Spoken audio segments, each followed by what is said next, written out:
Just sign at the bottom, Grandma, my grandson Dennis said. It's routine, nothing complicated. The pen felt heavy in my hand, not because it was expensive, but because my granddaughter Melissa was watching me with that look, the one that said, "Hurry up, old woman, we don't have all day." But I didn't sign, I read, and what I read made my blood turn cold. Welcome to my channel. I share new life stories here every day, and I'd really appreciate it if you hit subscribe and liked my video. Now, let's jump back into my story. I'm sure you'll love it if you keep listening till the end.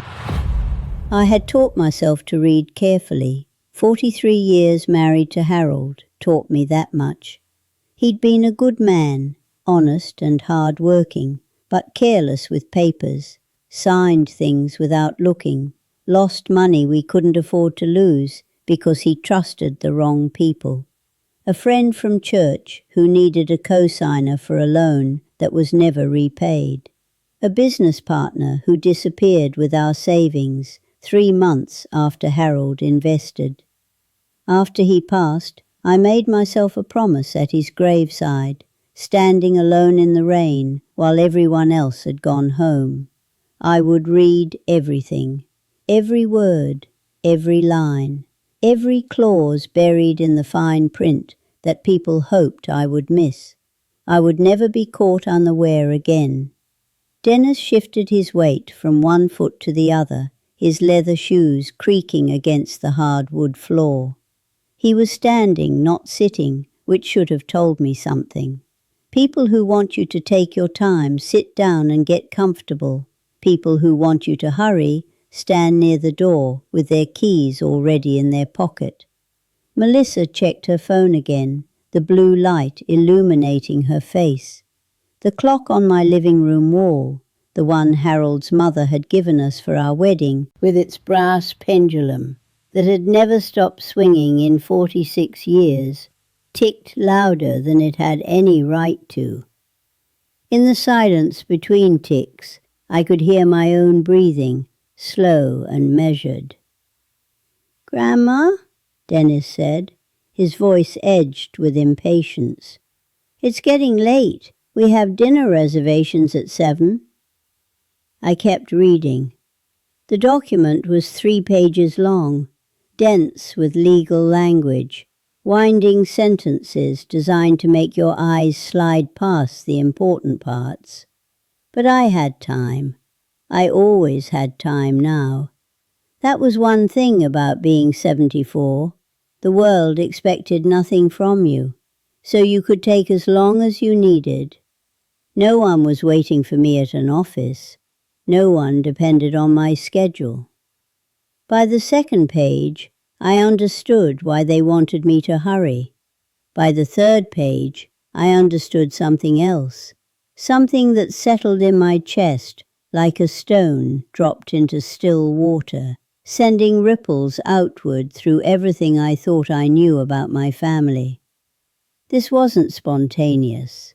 This was calculated, and they had been planning it for longer than I wanted to believe. I bought this house in 1978 with Harold. We paid $22,000 for it, which seemed like all the money in the world at the time. I remember signing those papers at the title company, my hand shaking slightly, wondering if we were making a terrible mistake. The realtor had assured us it was a good investment, but what did we know? We were young and scared and desperately hopeful. Harold squeezed my knee under the table and whispered, "It's going to be fine, Eleanor. This is our home now." 3 bedrooms, 1 bathroom, a backyard with a maple tree that dropped leaves every October, like it was trying to bury us in gold and crimson. The kitchen was small but bright, with a window over the sink where I could watch the birds at the feeder Harold built from scrap lumber. The floors creaked in the hallway, announcing every footstep like a greeting. The basement flooded every spring until we finally got it fixed in 1994, after the water ruined a box of photographs from our honeymoon. Every imperfection had a story. Every room held 46 years of memories, birthday parties and Christmas mornings, arguments that ended in laughter, quiet evenings that ended in love. Now the house was worth something. I didn't know exactly how much until I read the document Dennis had brought.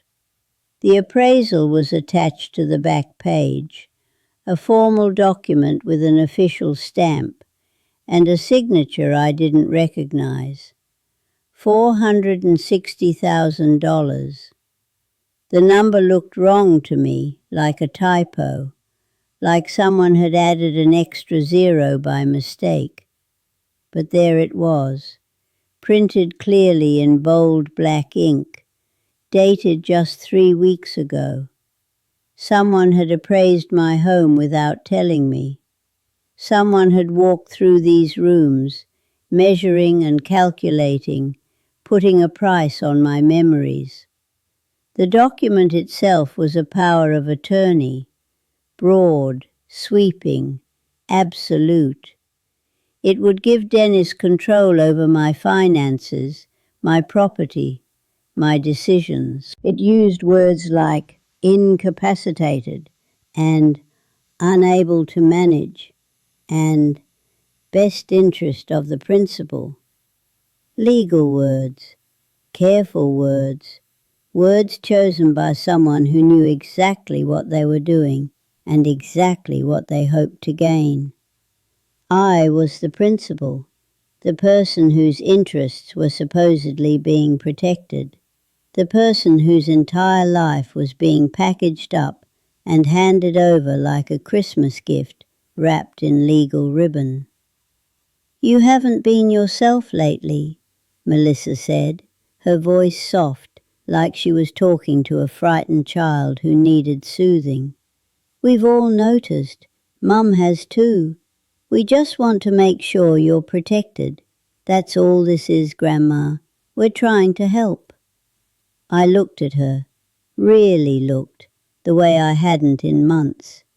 She had her mother's eyes, my daughter Linda's eyes, green with flecks of gold near the center. But something behind them had changed. There was a calculation there I hadn't seen before.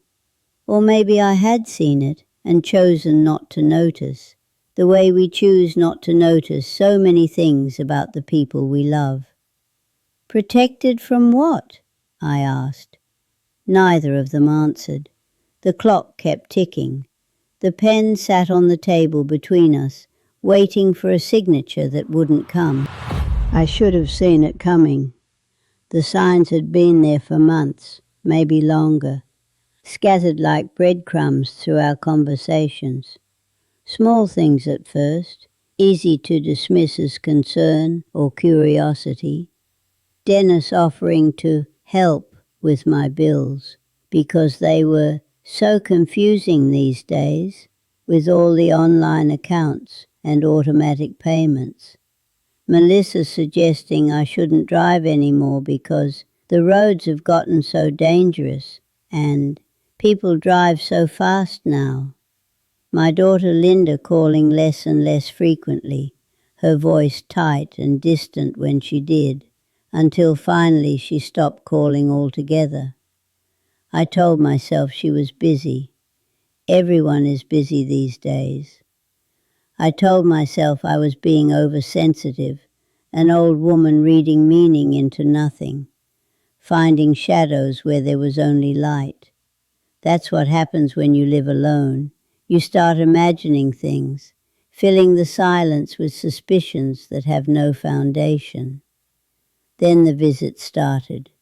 Not the kind of visits where someone brings flowers or homemade cookies and sits on the porch drinking lemonade and asking about your garden, your health, your memories. These were different. purposeful visits, inspecting visits. Dennis would walk through the house with his hands clasped behind his back, looking at things, measuring things with his eyes like he was taking inventory. He'd comment on the value of Harold's old tools in the garage, or mention how much collectors were paying for mid-century furniture these days. Melissa would ask questions about my bank accounts, my savings, whether Harold had left any life insurance, whether the house was paid off, whether I had considered a reverse mortgage. I told myself they were being thoughtful, concerned about my future, planning ahead the way responsible family members do. I told myself, this is what family does when someone gets older. They worry, they prepare, they ask difficult questions because they love you and want to make sure you're taken care of. But family doesn't bring lawyers' documents on a Tuesday afternoon without warning. Family doesn't watch you with hungry eyes while you read. Family doesn't check their phone every 30 seconds, impatient for you to sign away your independence so they can make their dinner reservation on time. I set the papers down on the coffee table, the same coffee table where Harold used to rest his feet while watching the evening news, complaining about politicians until I told him to hush, that his blood pressure couldn't take it. The wood was worn smooth in one corner from decades of use, polished by time and touch into something almost soft. I traced the grain with my finger, remembering. I need time to think about this, I said. Dennis's jaw tightened. I watched the muscle flex beneath his skin.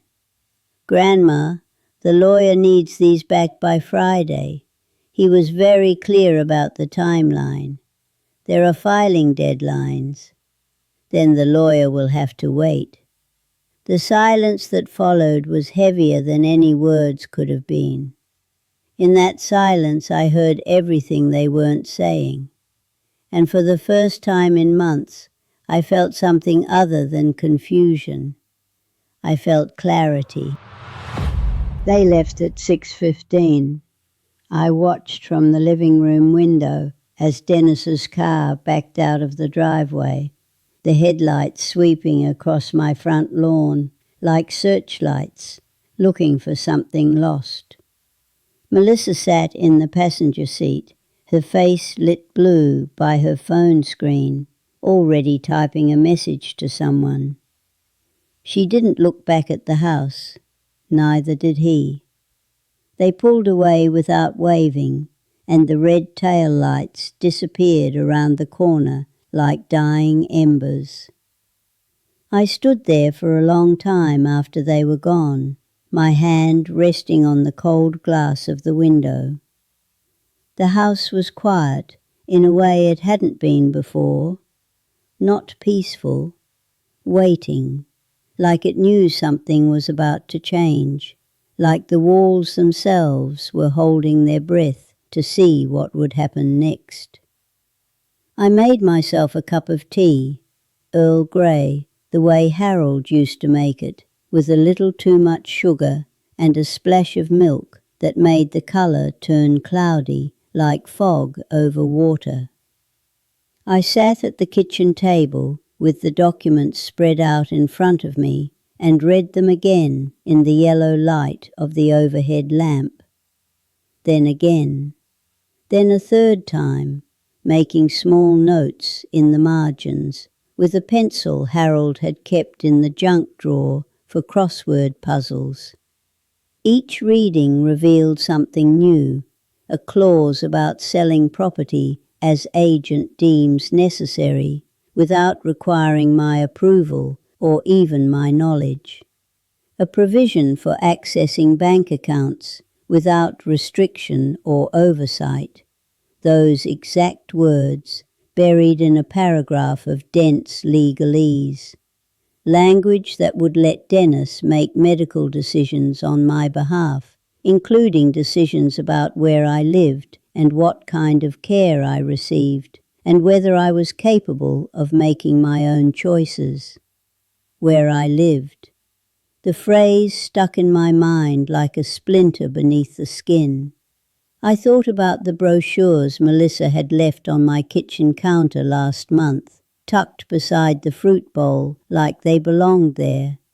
Sunny pines, golden horizons, peaceful gardens, assisted living facilities with names that promised happiness and tranquility, but delivered something else.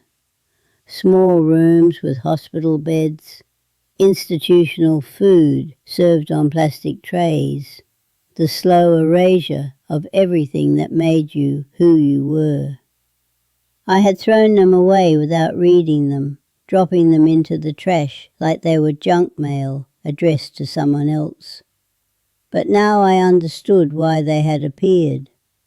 The tea grew cold in my hands. Outside, the maple tree rustled in the evening wind, its leaves whispering secrets in a language I couldn't quite understand. I had planted that tree with Harold the spring we moved in, when it was nothing but a sapling, thin and fragile, barely 3 feet tall. Now it shaded half the yard. Its roots had cracked the sidewalk.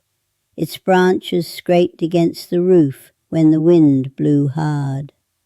46 years in this house. 46 years of holidays and heartbreak, of raising a daughter and burying a husband, of ordinary days that added up to a life. And they wanted me to sign it all away in an afternoon. I didn't sleep well that night. The bed felt too large without Harold, the way it always did. His side of the mattress still somehow colder than mine, even after 3 years. But now the whole house felt unsafe, like the walls themselves were watching me through the darkness, waiting to see what I would do. I lay awake listening to the house settle around me, every creak and groan amplified in the silence, a reminder that I was alone. At 6 in the morning I gave up pretending. I got up, put on my robe, and made coffee in the old percolator Harold had bought at a garage sale in 1982, the one that made sounds like a contented cat purring. I sat at the kitchen table watching the sky lighten through the window, grey turning to pink, turning to gold. The birds were already at the feeder, cardinals and finches, and one persistent blue jay who scared the others away. The same birds who came every morning, or maybe their children, or their children's children. I had been filling that feeder for 40 years. I had things to do today. I couldn't just sit here waiting for the next visit, the next phone call, the next carefully worded attempt to take what was mine. Harold would have told me to fight. Harold would have told me to be smart, to use my head, to trust my instincts. My neighbor Margaret was an early riser too. I could see her kitchen light on across the street, the familiar warm glow behind her yellow curtains. Margaret had lived there almost as long as I had lived here, since 1979. Our husbands used to barbecue together on summer evenings, standing over the grills with beers in hand, while we sat on lawn chairs and talked about nothing in particular, children and gardens, and the small concerns of ordinary life.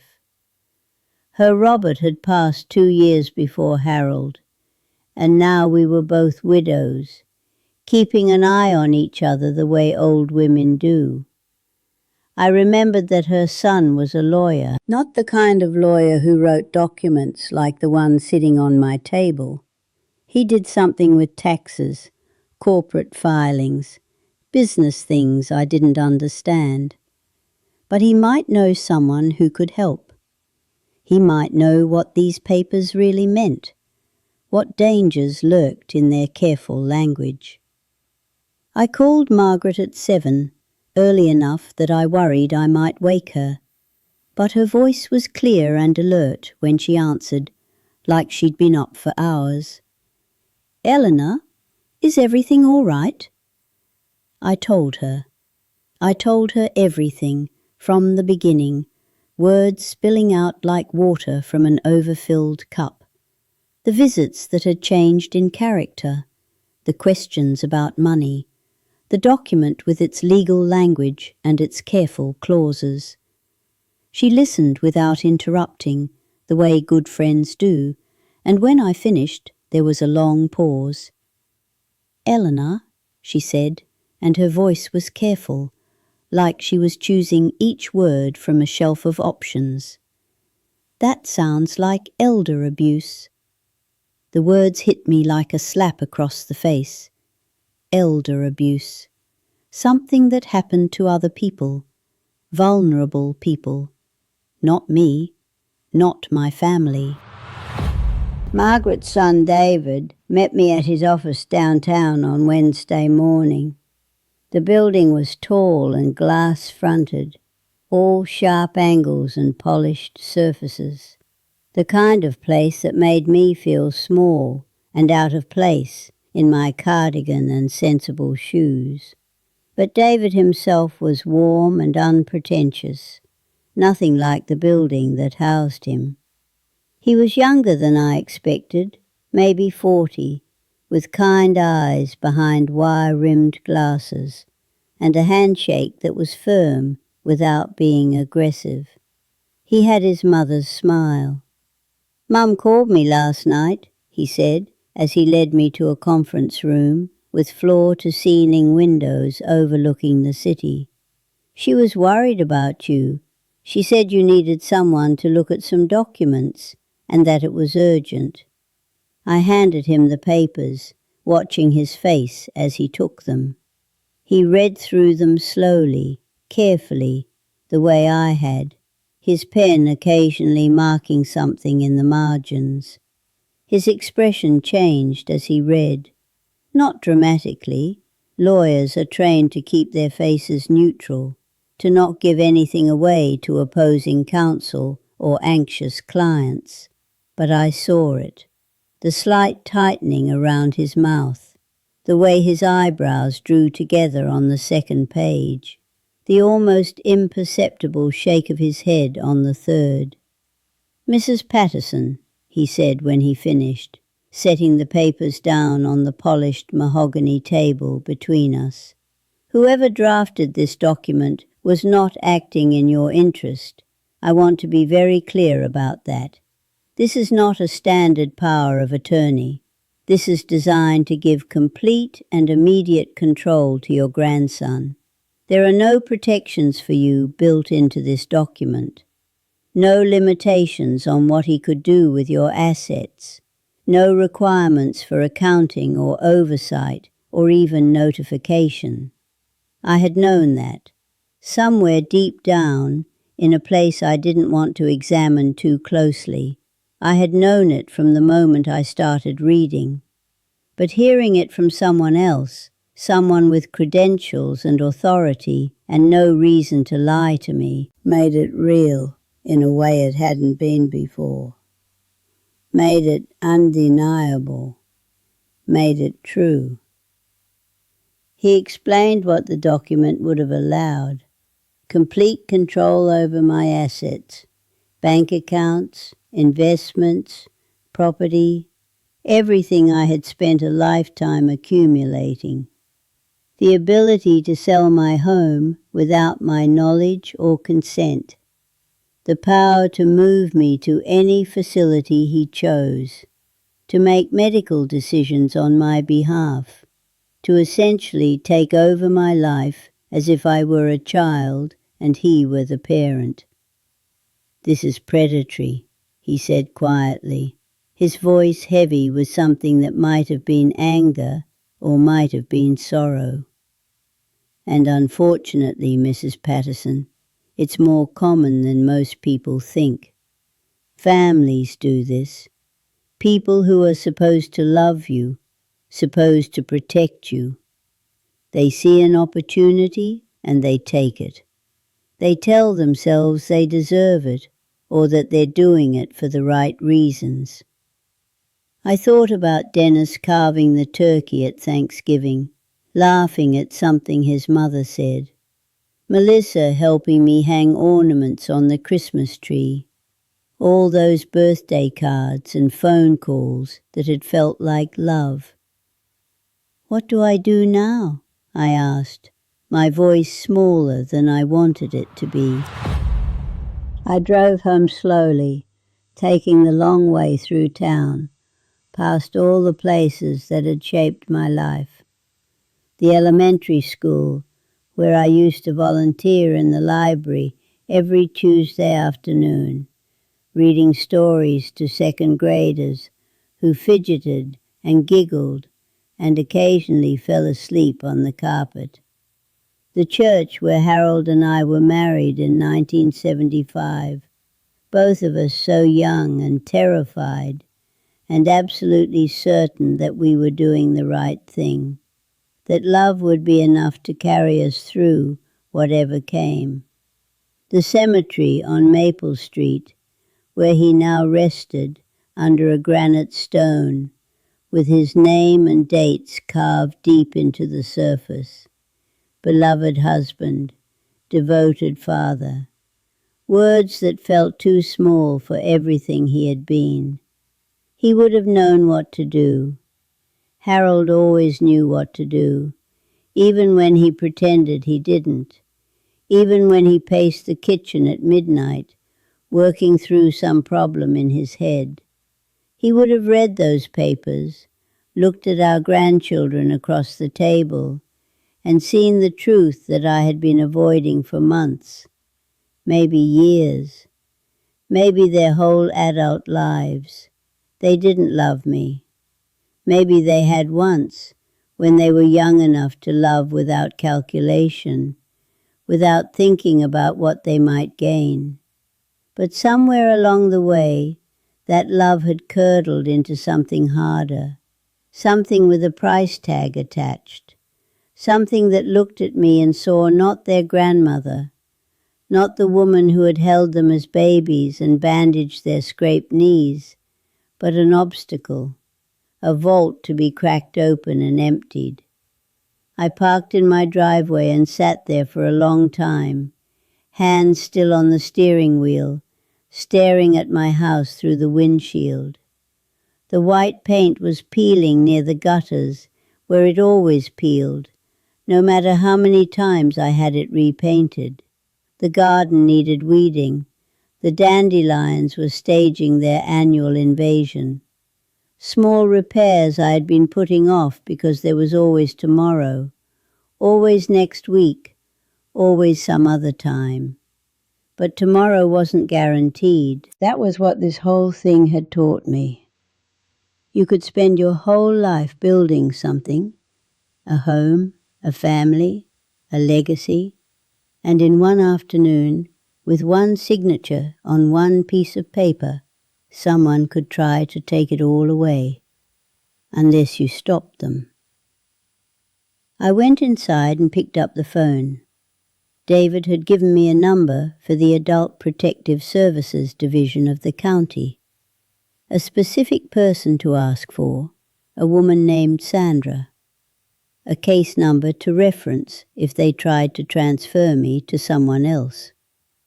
I dialed before I could change my mind, before the doubts could creep in and whisper that maybe I was overreacting.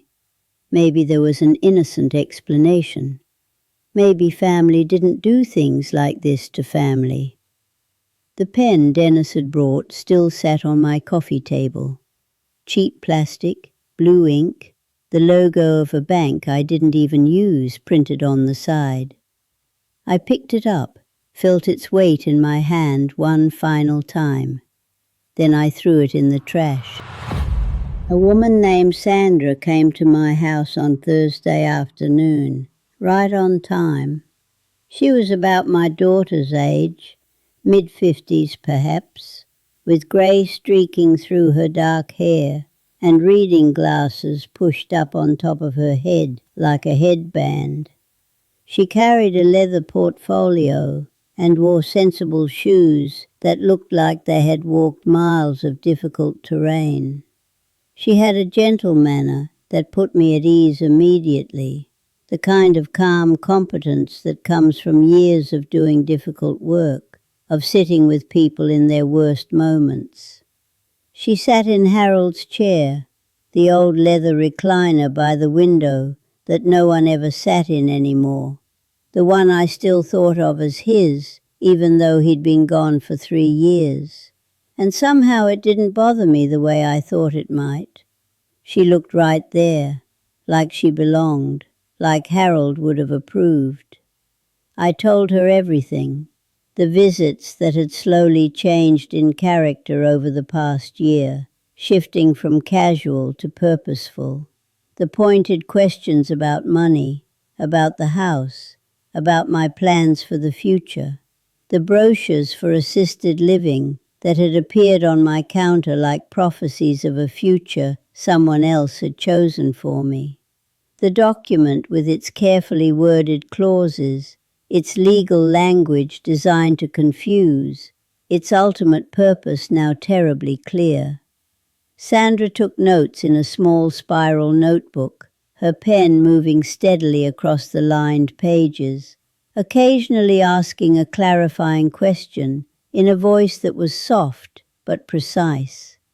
"Has this happened before?" she asked. "Have they asked you to sign things in the past?" I thought back, searching through my memory. 2 years ago, Dennis had asked me to add his name to my checking account. "Just in case of emergencies," he'd said with that easy smile of his. "So I can help if you get sick or need something quickly." It had seemed reasonable at the time, thoughtful even. I had done it without thinking twice, grateful to have such a caring grandson. 6 months later, Melissa had suggested I change the beneficiary on Harold's old life insurance policy. I hadn't done that. Something had stopped me, some instinct I couldn't name, but I had considered it. "Yes," I said. "Small things. Things I didn't question at the time because they seemed like family helping family." Sandra nodded slowly, her expression knowing but not judgmental. Because she had heard this before, I realized, many times. This was her job. She spent her days listening to people like me, people who had trusted the wrong people, who had learned too late that blood didn't always mean loyalty, that love could be performed convincingly without ever being felt. "We're going to help you, Mrs. Patterson," she said. "But I need to ask, do you want to involve law enforcement?"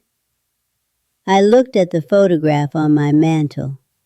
Dennis at 8 years old, missing his front teeth, grinning at the camera on Easter morning with chocolate smeared on his chin. "Yes," I said, "I do." Dennis called that evening, just after 7 o'clock. The phone rang 4 times before I answered, each ring echoing through the quiet house like a warning bell. I knew it was him before I picked up. I had been expecting this call all day, waiting for it like you wait for a storm you can see building on the horizon. "Grandma, we need to talk about those papers." His voice was strained, tight with something that might have been anger or might have been fear. I couldn't tell which anymore. "The lawyer says if we don't get them signed by tomorrow morning, the whole thing falls apart. There are deadlines, Grandma, legal processes that have to happen in a certain order. This is important." I'm not signing them, Dennis. Silence on the other end of the line. Then, carefully, what do you mean, you're not signing? We discussed this. We explained everything. You agreed it made sense for the family. I never agreed to anything. You told me what you wanted, and I said I would think about it. I've thought about it, Dennis. I've thought about it very carefully. Grandma, I had the documents reviewed, I said, keeping my voice steady, controlled, the way I had practiced in front of the bathroom mirror that morning. No emotion, no accusation, just facts laid out like cards on a table. By a lawyer, a real one, who works for me, not for you, not for your mother, not for anyone else in this family. He explained exactly what those documents would have done, what they were designed to do. I paused, letting the words settle. So did the woman from Adult Protective Services who came to my house this afternoon. The silence stretched longer this time, heavy and airless as a sealed room. I could hear him breathing on the other end of the line, quick and shallow, the way he used to breathe when he was a little boy, and I caught him doing something he shouldn't, sneaking cookies before dinner, lying about his homework. Grandma, you don't understand, he said finally. This isn't what you think. We were trying to help you. We were worried about you living alone out there, about what might happen if you got confused or sick or... I understand perfectly. I cut him off, something I had never done before in all his 31 years. I understand that you wanted to take my house, my money, my ability to make decisions for myself. I understand that you were counting on me being too old, too confused, too trusting to read the fine print. That's not... But I did read it, Dennis. Every word, every clause, every carefully hidden provision designed to strip away my rights. He hung up without saying goodbye. The click of disconnection was loud in my ear, final as a closing door. I set the phone down gently, surprised to find that my hands were barely trembling. Outside my window, the maple tree cast long shadows across the floor as the sun began its slow descent toward the horizon. The police came on Friday morning, just after 9 o'clock. 2 officers, one young with a fresh haircut and nervous energy that made his hands fidget constantly, one older with grey at his temples and the tired eyes of someone who had seen too much in his years of service. They sat in my living room on the sofa, where Linda used to sit when she was a teenager, doing homework in front of the television, and asked questions while I served them coffee in Harold's good china cups, the ones we only used for company. They took copies of the documents. They took my statement, the younger officer writing everything down in careful handwriting on official forms, while the older one nodded and asked follow-up questions.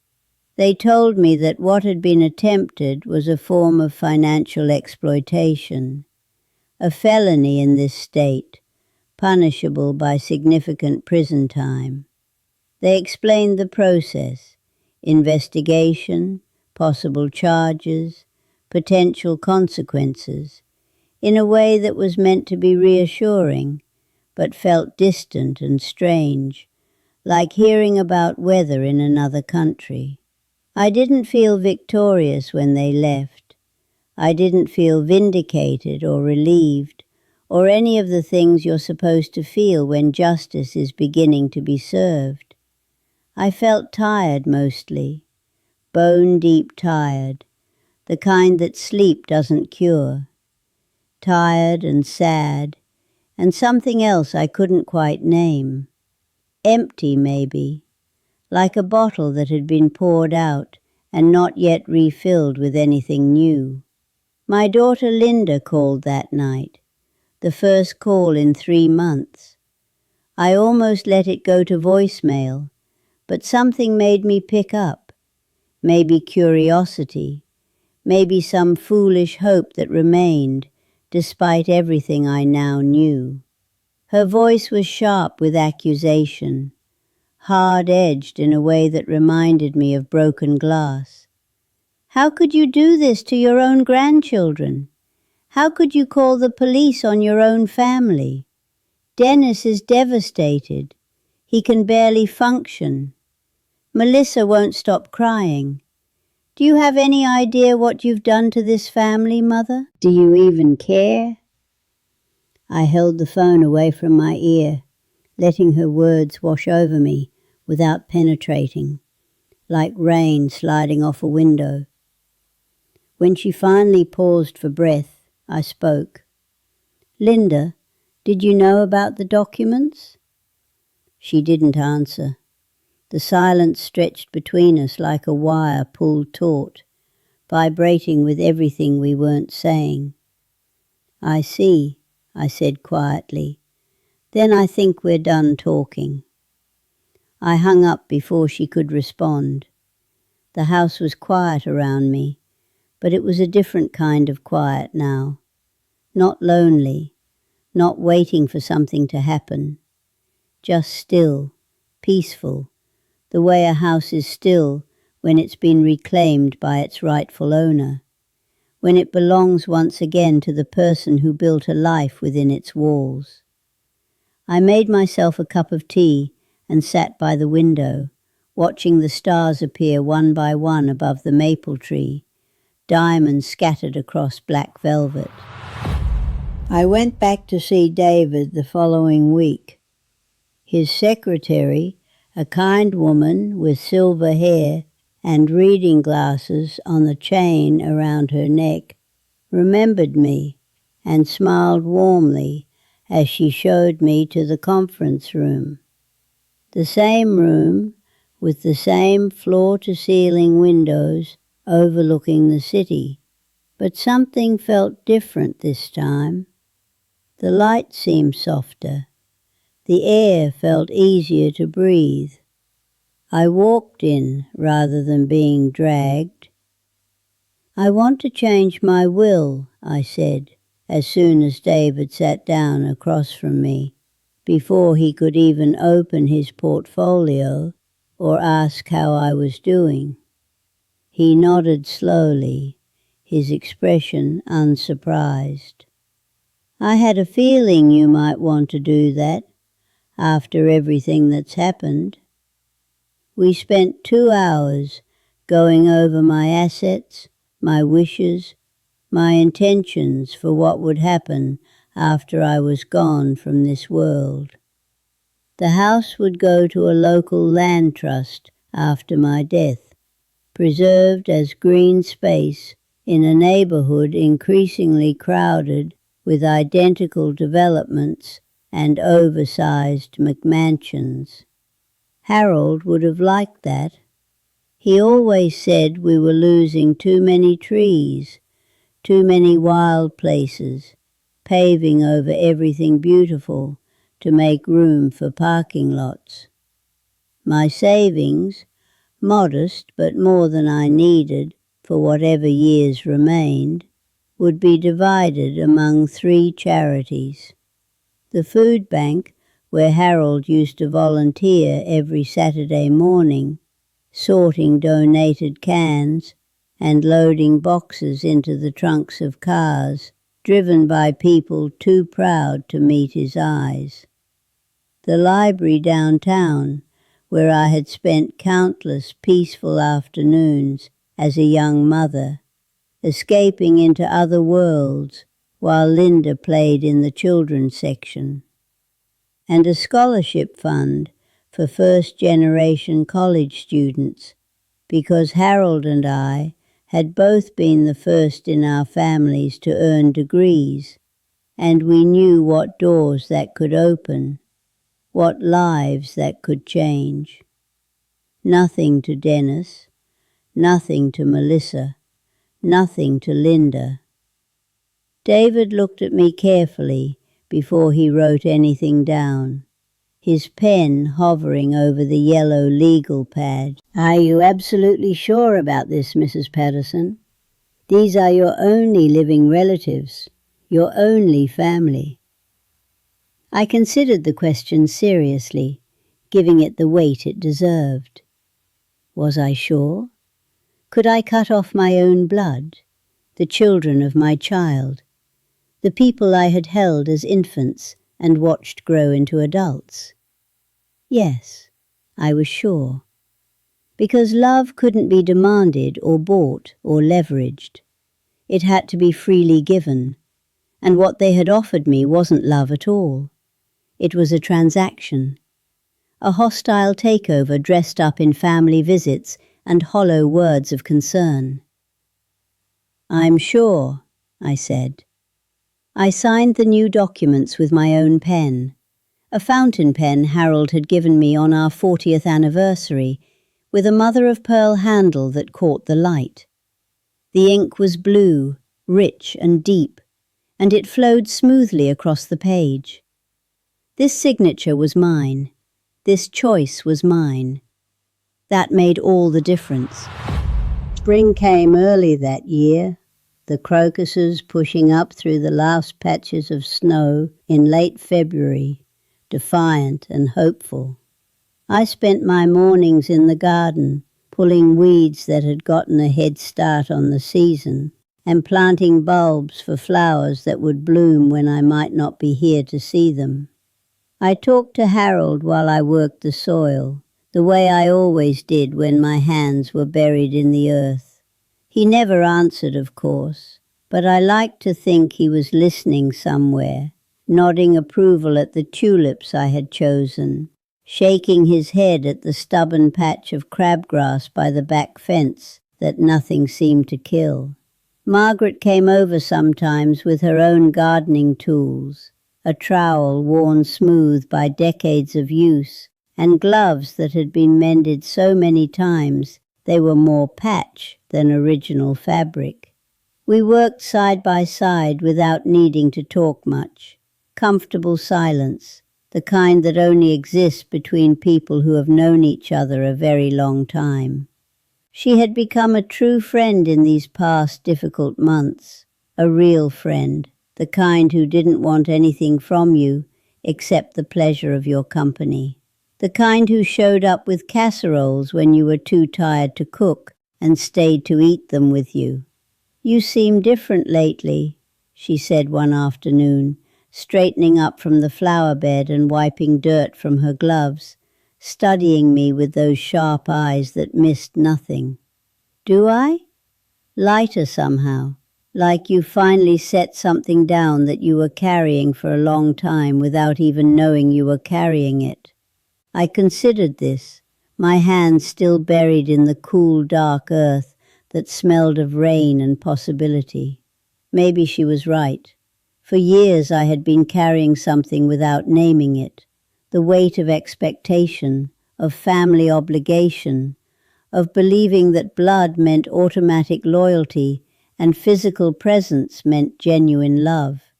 Now that weight was gone, lifted off my shoulders, and in its place was something simpler and more peaceful. Freedom. Not the dramatic kind you read about in books, not the kind that makes newspaper headlines or wins awards at ceremonies. The quiet kind. The freedom to make my own choices without worrying what others would think or say. The freedom to protect what was mine.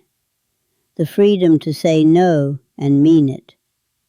I planted a new rose bush that afternoon, near the back fence where it would get the afternoon sun it needed to thrive.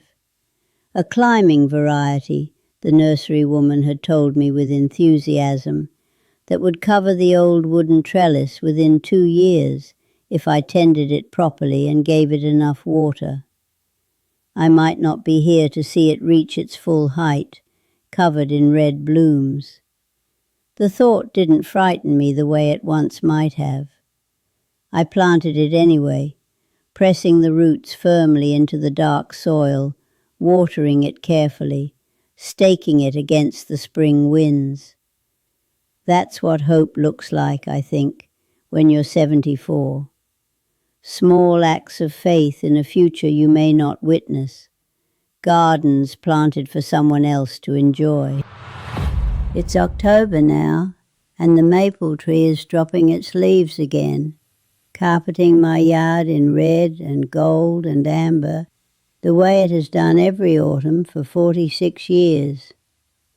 I rake them myself, slowly, savouring each stroke of the rake through the fallen leaves, the satisfying sound of them gathering into piles. My back aches afterward, a deep complaint from muscles that aren't as young as they once were, but it's a good ache, an honest one, the kind that comes from doing something worthwhile with your own 2 hands. I haven't heard from Dennis or Melissa in 6 months now. The investigation is ongoing, David tells me when I ask, though he doesn't share the details, and I've stopped wanting to know them. Linda sends a birthday card each October, unsigned, with nothing inside but a generic printed message from whatever company manufactures such hollow gestures. I throw them away without reading them anymore. Some bridges, once burned, stay burned. Some wounds, once opened, don't heal cleanly. Some people would call this sad, I suppose. A grandmother estranged from her grandchildren. A mother cut off from her only daughter. And maybe it is sad, in its way. But sadness isn't the same thing as regret, and I have no regrets. Not about this, not anymore. I did what I had to do to protect myself. Not because I was fragile or afraid or incapable of making decisions, but because I understood something they never expected me to understand, that my life still had value, that my wishes still mattered, that my home, this small house with its peeling paint and creaking floors and 46 years of accumulated memories, was worth defending. Harold's fountain pen sits on my desk now, in a silver holder I found at an antique store downtown, the kind of shop where everything smells like dust and old books. Every time I see it catching the light from the window, I remember I still have the power to write my own story, to sign my own documents, to choose who deserves my trust and who has lost it forever. The evening light is soft through my kitchen window tonight, turning everything gold, making the ordinary beautiful. I make myself a cup of tea, Earl Grey, still with too much sugar, because some habits are too old to break, and sit at the kitchen table in the chair where Harold used to sit, where his weight wore a groove into the wood over decades of ordinary mornings. The house settles around me, familiar and warm. Its creaks and groans like the voice of an old friend. I am 74 years old. I live alone in a house full of memories. I have outlived my husband, lost my family to their own choices, and faced down people who wanted to take everything I had spent a lifetime building. And I am still here, still standing, still myself. That is enough. That has always been enough. I'm really glad you watched till the end. If you liked my story, show me by liking the video and subscribing to my channel.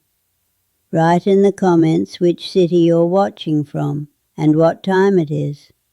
I'm so curious to know where all you wonderful people are tuning in from.